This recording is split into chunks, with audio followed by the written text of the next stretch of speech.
सबसे पहले बात करते हैं नर्सिंग ऑफिसर बने कैसे। नोट सेट क्लियर करके बने।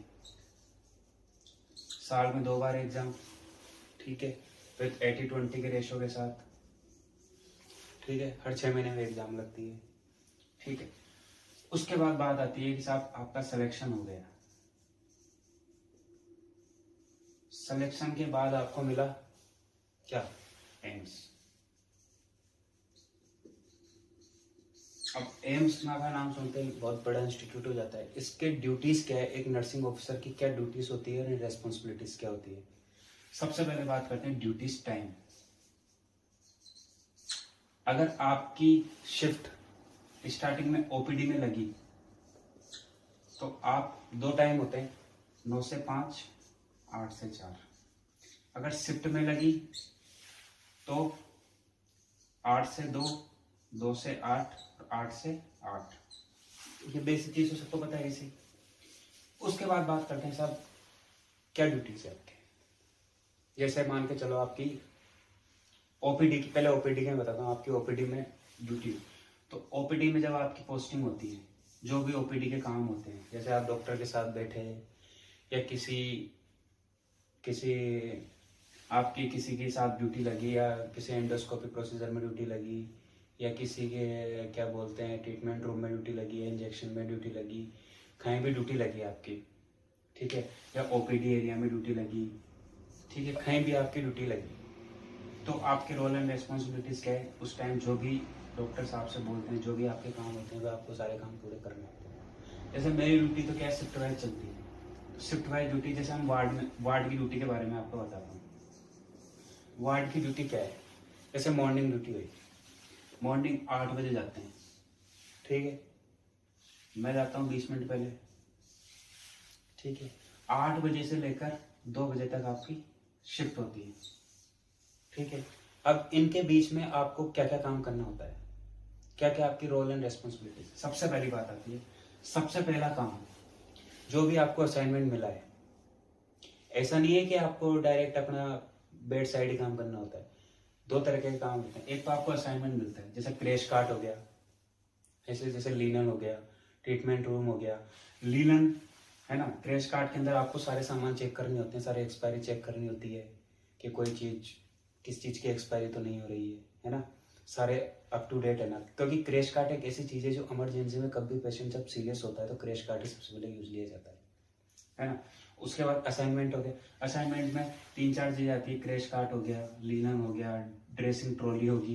लीलन के अंदर जो भी आपकी चादरें हैं, बेडशीट्स हैं, ब्लैंकेट हैं, जितने भी हैं कि वार्ड के अंदर कितने हैं, कितने बेड साइड है, कितने डॉक्टर रूम में, कितने लॉन्ड्री में गए, कितने क्या है, ये सारी आपको देखनी होती है, ठीक है।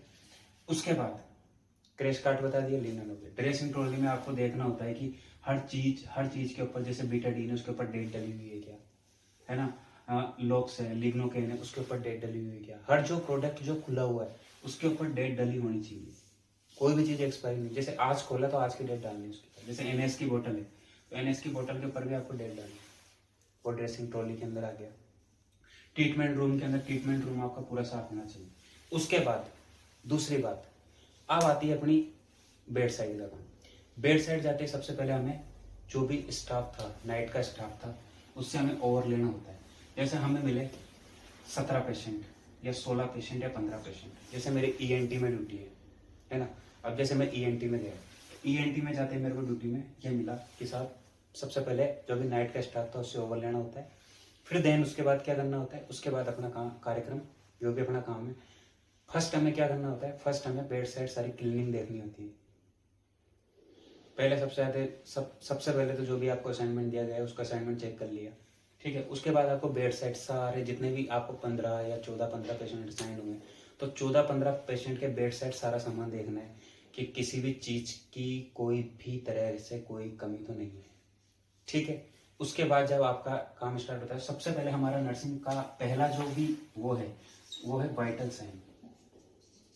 सबसे पहले हम वाइटल साइन करते हैं। उसमें क्या क्या क्या आता है, temperature, BP, SpO2, pulse rate, सारी चीजें चेक करनी होती है हर पेशेंट की, ठीक है। कई पेशेंट ऐसे होते हैं जो सीरियस होते हैं, ठीक है। मैं आईसीयू के बारे में बताऊंगा, जो भी आईसीयू में लगेंगे। ठीक है, आप कहते हैं कि साहब हमको तो कुछ आता है नहीं, हम तो फ्रेशर्स होते हैं। तो ऐसा नहीं है कि जो फ्रेशर्स होते हैं उनको डायरेक्टली बेड साइड डाल दिया जाता है। बेड साइड डालते हैं, उन्हें 3-4 दिन आपको 9 से 5 बुलाते हैं। उसके अंदर जो भी आपके जो सीनियर्स हैं वो आपको पूरा काम सिखाते हैं। और ऐसा नहीं है कि सीनियर्स आपको काम नहीं सिखाते। सीनियर्स जो भी हमारे सीनियर्स हैं सारे अच्छे हैं, सब हमें बहुत अच्छे तरीके से कोऑपरेट करते हैं और अच्छे तरीके से सारा काम सिखाते हैं। ठीक है, उसके बाद वाइटल साइंस के बाद आपको ट्रीटमेंट चार्ट देखना होता है कि इस पेशेंट को मॉर्निंग के डोज क्या क्या जाएंगे। मॉर्निंग के डोज देखने होते हैं सारे के सारे। ठीक है, कोई भी पेशेंट आया, जैसे न्यू एडमिशन आया तो उसके कैनुला वेनुला लगाना। जैसे आपको कैनुला लगाना नहीं आता तो आपने सीनियर को बोला तो सीनियर आपकी हेल्प करेगा। ऐसा नहीं है कि किसी ने हेल्प नहीं करी। तो वह सब सारा हो गया, ये हो गया ट्रीटमेंट तक। फिर ट्रीटमेंट देना होता है, फिर आपको डॉक्टर फाइल चेक करनी होती है कि डॉक्टर फाइल में क्या अपडेट हुए हैं। फिर उनको नर्सिंग फाइल के अंदर आपको अपडेट करना होता है ट्रीटमेंट चार्ट के अंदर। ठीक है, उसके बाद ट्रीटमेंट चार्ट के बाद जो भी आपका काम है पूरा एडमिशन डिस्चार्ज के अंदर एंट्री करनी होती है। जितने भी एडमिशन आए उनकी एंट्री कर ली, डिस्चार्ज की एंट्री, जितने भी डिस्चार्ज हो रहे सारी एंट्री, प्रॉपर एमआरडी बनानी होती है। जैसे कोई पेशेंट डिस्चार्ज हुआ तो उसकी प्रॉपर एमआरडी बनानी होती है। ठीक है, उसकी पूरी फाइल बनती है। जो भी आपके 10-15 साल तक कागज रहते हैं वो आपने पढ़ा हुआ है एजुकेशन में। ठीक है, नर्सिंग एजुकेशन में ये सारा काम होता है। उसके बाद क्या होता है, ऐसे करते करते आप लोगों को 10-11 बज जाती है। कई पेशेंट होते हैं जिनकी आरबीएस होती है तो उनकी 7 पॉइंट आरबीएस होती है, 4 पॉइंट आरबीएस होती है, तो वो आरबीएस देखनी है आपको। देन उसके बाद क्या है, उसके बाद आपका टाइम होते होते ऐसे करते करते आपको 11 से 12 बज जाते हैं। देन उसके बाद डॉक्टर का राउंड होता है। डॉक्टर का राउंड 10-11 बजे हो जाता है। तो डॉक्टर राउंड के साथ भी डॉक्टर के साथ जाना होता है एक नर्सिंग स्टाफ को। जो भी जैसे ईएनटी में मैं असाइन हुआ तो ईएनटी के जितने भी राउंड होंगे वो मैं जाऊँगा डॉक्टर के साथ। जब भी राउंड असाइनमेंट होते हैं, जब भी आपके राउंड चलते हैं, एक नर्सिंग स्टाफ को जाना बहुत ज़रूरी होता है। क्योंकि डॉक्टर उस टाइम क्या बोल रहा है आपको नोटिस सब कुछ करना होता है। कई बार डॉक्टर लिखना भूल जाते हैं तो हमें उनको याद दिलाना होता है कि भाई आपने ये लिखा नहीं है, आप ये लिखो, हम इसका ट्रीटमेंट स्टार्ट करें। ठीक है, देन इतना सारा काम हो गया। ये सारा काम आपका खींच के 2 घंटे के अंदर कंप्लीट हो जाता है। 4-5 घंटे 2-3 घंटे तक आप फ्री रहते हैं। फिर 2-3 घंटे में भी आपको बेड साइड जाके फाइलें चेक करनी होती है। और जितने भी आप ड्रिप लगा रहे हैं, जितने भी आप बॉटल लगा रहे हैं, जितने भी आप आईवी सेट लगा रहे हैं, आईवी सेट के ऊपर प्रॉपर डेट होनी चाहिए कि आज ये डेट हुआ है। क्योंकि जो इन्फेक्शन कंट्रोल वाली नर्सें आती है आईसीएल, वो सारे चेक करके जाती है और फिर वो लिख के लेके जाते हैं कि क्या क्या कमी की किस नर्सिंग ऑफिसर की, क्या किसने क्या काम नहीं किया। तो हमें सारे तरीके से अप टू डेट रहना पड़ता है। उसके बाद फिर आपकी जैसे ओवर का टाइम आता है 2 बजे फिर स्टाफ आता है। 2 बजे फिर आपको ओवर देना होता है कि आज हमने इस पेशेंट का ये किया, आपको आगे ये करना है। अब बात करते हैं दिन की ड्यूटी होती है। दिन की ड्यूटी में क्या काम होता है, दिन की ड्यूटी में आपके पास अगर कोई ड्यूज है 3 बजे की या फिर 6 बजे की, शाम को 6 बजे की, जैसे इंजेक्शन पिप्ट आ जाता है वो क्यूआईडी चलता है 6-12 ठीक है, तो वो 6 बजे देना होता है। और दिन में ये काम होता है नर्सिंग ऑफिसर का कि जो अगली शिफ्ट में जो आएगा नेक्स्ट, जो जैसे पेज लगाने होते हैं, जैसे आईओ के पेज है वो है। एक आपका काम ये भी होता है कि जब आप आईओ चार्ट भी करना होता है कि पेशेंट ने कितना खाया, कितना पिया, कितना यूरिन पास किया, कितना स्टूल पास किया, कितना क्या, कितने उसको कितना पूरा आईओ अप टू डेट होना चाहिए। किसी पेशेंट का स्ट्रिक्ट इंटेक आउटपुट होता है। ठीक है, देन ये अपनी उसके बाद 2 बजे आपको ओवर देना होता है। इवनिंग की ड्यूटी में आपको पेज लगाने होते हैं, लिनन गिनना होता है, बेडशीट या कितनी बेडशीट बेड साइड यूज हो रही है, कितनी पेशेंट के साथ ये कितनी लॉन्ड्री के अंदर है, कितनी, जैसे कोई पेशेंट मान के चलो प्री ऑप पेशेंट है। ठीक है, तो प्री ऑप पेशेंट के अंदर आपको क्या क्या करना होता है। प्री ऑप पेशेंट के अंदर सारे के सारे उसके डायग्नोस्टिक टेस्ट होने चाहिए। ठीक है, फाइल के अंदर सारे के सारे उसके प्री ऑप चेकलिस्ट कंप्लीट होनी चाहिए, हिस्टोपैथ के फॉर्म होने चाहिए, ऑपरेटिव नोट्स के फॉर्म होने चाहिए। ये सारे नर्सिंग ऑफिसर के काम है। ठीक है, देन उसके बाद क्या होता है, जैसे नाइट शिफ्ट चलती है। नाइट शिफ्ट के अंदर क्या होता है, नाइट शिफ्ट के अंदर भी सेम वही रूल फॉलो होता है जो आपने सुबह किया। जो भी आपका ट्रीटमेंट अपडेट था पूरा ट्रीटमेंट करना होता है। ठीक है, ये पूरा काम होता है नर्सिंग ऑफिसर की ड्यूटी एंड रिस्पॉन्सिबिलिटीज के अंदर। अब बात करते हैं कि साहब आईसीयू और सीसीयू के अंदर क्या काम होता है। आईसीयू सीसीयू के अंदर थोड़ा ज़्यादा काम होता है, थोड़ा हेवी वर्क होता है। वहाँ पर अपन को पेशेंट के बेड साइड ही रहना पड़ता है। ठीक है, क्योंकि कई पेशेंट ऐसे होते हैं जिनकी हावरली बीपी मॉनिटरिंग होती है, हावरली आरबीएस स्टार्टिंग होती है, कई चीज़ें ऐसी होती है। ठीक है, जिनके ट्रीटमेंट चलते रहते हैं, जिनके इन्फ्यूजन चलते रहते हैं। जैसे कई पेशेंट होते हैं इनके इन्फ्यूजन चलते रहते हैं आईसीयू के अंदर, आप जानते ही कैसे ड्यूटी, जैसे सिटी बेस आईसीयू होते हैं उनके अंदर 5-5, 6 इन्फ्यूजन एक साथ चलते होते हैं। तो ये है ड्यूटी एंड रिस्पॉन्सिबिलिटीज है। ठीक है, इसके अलावा हम बात करते हैं कि हमें और क्या क्या फ़ायदे मिलते हैं। पहला फ़ायदा, पहला फ़ायदा तो ये है कि सबसे पहले मान के चलो अगर हम बीमार हुए तो हमारा कोई पेशेंट लगता है, हम EHS कार्ड में आ जाते हैं, ठीक है, हमारा इलाज फ्री हो जाता है। दूसरी बात, अगर हमारे घर वाले बीमार हुए तो उसका पैसा रिवर्समेंट हो जाता है। तीसरी बात, ठीक है, 2 बात तो ये होगी। तीसरी बात क्या होगी? तीसरी बात, आपको फुल जो भी आपके हर तरीके की जो भी ड्यूटीज़ है, रेस्पॉन्सिबिलिटीज़ है, सारी की सारी आपको पूरी करनी होती है एंड आपको सारी की सारी चीज़ें मिलती है। उसके बाद बात करते हैं कि प्रमोशन कैसे होते हैं। प्रमोशन का पहले ही मैंने आपको बता रखा है कि सबसे पहले एक इंचार्ज होते हैं, इंचार्ज के बाद SN होते हैं, SNO के बाद आगे बढ़ते जाते हैं, SNO के बाद DNS होते हैं, DNS के बाद CN होते हैं, CN के बाद NS होते हैं। ऐसे ऐसे प्रमोशन होते रहते हैं। लेकिन आजकल तो प्रमोशन होते नहीं है। आजकल प्रमोशन के लिए एम्स CRE एग्जाम देते हैं। CRE प्रमोशन के हिसाब से बैठना भी नहीं चाहिए, क्योंकि CRE की तैयारी करनी चाहिए। अगर आपको क्योंकि हम एग्जाम बेस वाले बंदे हैं, अगर हम 80-20 में भी लगे हुए तो हम एग्जाम पास करके हम आगे बढ़ सकते हैं। तो CRE के थ्रू आप अपडेट हो सकते हैं और सीनियर नर्सिंग ऑफिसर बन सकते हैं। सीनियर नर्सिंग ऑफिसर का क्या काम होता है? Senior nursing officer as a के इंचार्ज के रूप में काम करता है, एक TL के रूप में काम करता है, जो पूरे सेंसस बनाएगा, पूरी MRD की फाइल बनाएगा, है ना, और ये सारे के सारे काम अपने होते हैं। इसके अलावा सैलरी कितनी होती है? सैलरी सबको पता है, सही 1 लाख रुपए सैलरी होती है, 85,000 आपके अकाउंट में आती है, ठीक है। उसके अलावा लीव्स EL जो है वो 30 EL मिलती है ना, 8 CL मिलती है। 30 EL वो होती है जब भी आप जैसे इमरजेंसी मान के चलो कुछ भी होता है, अगर इमरजेंसी एकदम से मान के चलो घर में किसी की तबीयत खराब होगी तो हम इमरजेंसी EL ले सकते हैं, ठीक है। उसके लिए हमने पूरे कागज लगाने होते हैं। अगर हमें EL चाहिए तो हमें 15 दिन पहले एप्लीकेशन देनी होती है। देन उसके बाद वह EL के कोड आते हैं, फिर आप EL पे जाते हो। जब भी EL पे जाते हैं तो हम स्टेशन लीव देके जाते हैं। स्टेशन लीव क्यों देते हैं? स्टेशन लीव इसलिए देते हैं कि मान के चलो रास्ते में हमारे साथ कुछ हो गया तो उसकी रेस्पॉन्सिबिलिटीज़ क्या है, आगे क्या प्रोसेस रहेगा, आगे अपने घर वालों को क्या सुविधाएं मिलेगी। इसलिए हमें कभी भी हम अगर अपना स्टेशन छोड़ रहे हैं तो हमेशा स्टेशन लीव देखे जाए। CL 8 CL होती है। 8 CL साल में ये होती है कि कभी भी आपको इमरजेंसी कोई काम पड़ गया, जैसे मान के चलो आज मैं हूँ, कल मेरे को कोई इमरजेंसी काम आ गया तो मैं CL ले सकता हूँ, है ना।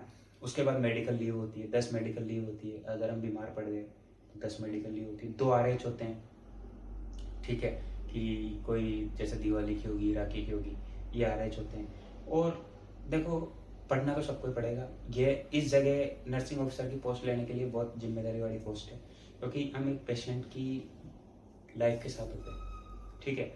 वह हमारे ऊपर पूरा प्रॉपर निर्भर होकर आता है कि हमें किस तरीके से उसको ट्रीटमेंट देना है, किस तरीके से हमें उसे सही करना है। कई पेशेंट ऐसे होते हैं जो बिल्कुल सही होकर जाते हैं, खूब आशीर्वाद देके जाते हैं, ठीक है। कई पेशेंट ऐसे होते हैं भगवान साथ नहीं देता और भगवान के साथ प्यार हो जाते हैं, तो वही दिक्कत हो जाती है। पर हम हमारा 100% देते हैं तो 100% भगवान सुनता है सबकी। इसलिए नर्सिंग ऑफिसर बनने के लिए आपको अच्छी तरीके से मेहनत करनी पड़ेगी। अभी अप्रैल के अंदर फिर एग्ज़ाम होने जा रहा है, अच्छे से मेहनत करें, दम ठोक के मेहनत करें, एक इंटरनल मोटिवेशन लेके आएँ। एक्सटर्नल मोटिवेशन देने वाले बहुत मिल जाएंगे, लेकिन मैं हमेशा कहता आता हूँ आपसे एक बात हमेशा कह रहा हूँ कि अगर आप जब तक इंटरनल मोटिवेशन नहीं लेके आएंगे, जब तक आपके अंदर कुछ नहीं होने वाला। क्योंकि इंटरनल मोटिवेशन वही है, अंदर से आग लगेगी। और जैसे मेरे अंदर लगी, 2 महीने पहले मुझे कुछ होश नहीं था, 2 महीने में मैंने सिलेक्शन लिया। क्यों लिया? क्योंकि अंदर मोटिवेशन आया कि यार सिलेक्शन लेना है।